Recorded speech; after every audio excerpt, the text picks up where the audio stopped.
மணப்பெண்ணின் பிரத்யேகமான திருமணம். விவாஹா தி சென்னை சில்க்ஸ். ஆச்சி பாதாம் ட்ரிங்க். ஆச்சி பாதாம் ட்ரிங்க் ஒன்னு வாங்கினா ஒன்னு ஃப்ரீ.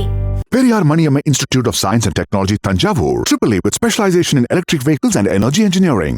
ஜம்மு காஷ்மீரில் நடந்த தீவிரவாத தாக்குதலை அடுத்து அனைத்து விமான நிலையங்களிலும் பலத்த பாதுகாப்பு போடப்பட்டுள்ளது. இதனால் ஏர்போர்ட்டுக்கு வரும் பயணிகள் விமானம் புறப்படுவதற்கு முன்பாக வர வேண்டும் என அறிவுறுத்தப்பட்டுள்ளது.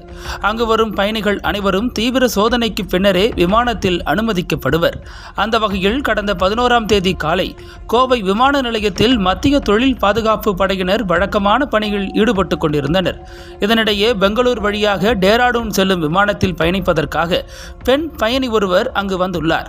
அப்போது அவர் வைத்திருந்த உடைமைகளை சோதனை செய்து பார்த்தபோது அனைவரும் அதிர்ச்சியில் உறைந்தனர். அந்த பெண் பயணி கொண்டு வந்த பையில் 9mm துப்பாக்கி தோட்டா இருப்பது கண்டறியப்பட்டது. இதையடுத்து அவரை பிடித்த மத்திய தொழில் பாதுகாப்பு படையினர் உடனடியாக பீலமேடு காவல்துறையிடம் ஒப்படைத்தனர். அந்த பெண் பயணியை காவல் நிலையம் அழைத்துச் சென்று விசாரித்த போது அவர் கோவையைச் சேர்ந்த சரளா ராமகிருஷ்ணன் என்பதும் கோவையில் உள்ள பிரபலமான ராமகிருஷ்ணா அறக்கட்டளையின் உரிமையாளர் என்பதும் தெரிய வந்தது.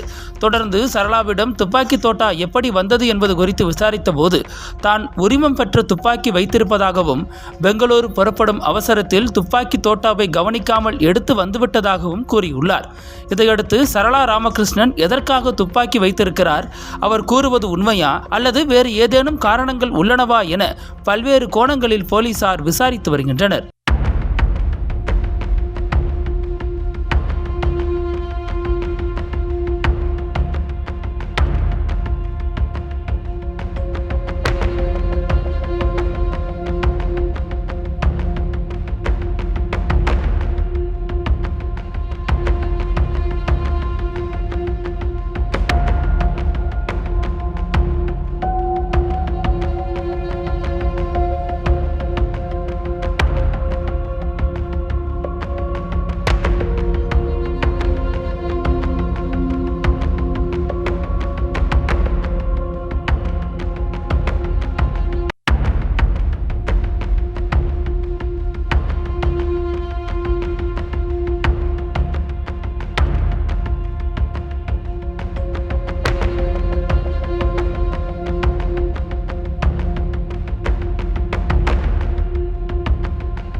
அனல் பறக்கும் செய்திகளை அப்டேட் செய்து கொள்ள நக்கீரன் களத்தை இப்பவே சப்ஸ்கிரைப் பண்ணுங்க.